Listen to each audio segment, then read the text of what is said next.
kwa mitume. Jina la Bwana libarikiwe sana. Sasa tunaanza mkaka. Tumeona hii picha vizuri Lakini kilichotokea ni nini? Kilichofanya Maria Magdalena awe mtume kwa mitume.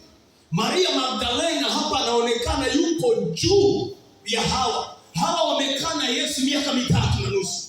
Huyu yeye alichukuliwa tu. So nakumbuka habari ya Maria Magdalena. Alitolewa pepo ngapi?